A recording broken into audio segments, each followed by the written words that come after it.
मेरा नाम मोहम्मद अख्तर है। मैं वक्त हसनाबाद रहने वाला दे मेरा ये जरा काम है फर्नीचर का। मैं 10 साल तो करेंदा पिया ते मेरा काम जरा है मैं मकसद है वो है लकड़ दे विच जान सट्टना।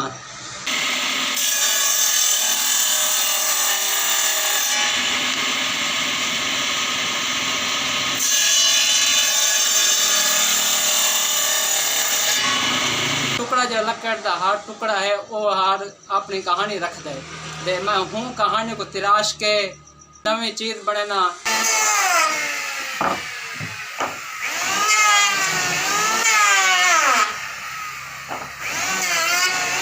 मेरा जरा फन है वो मेरा फखर है।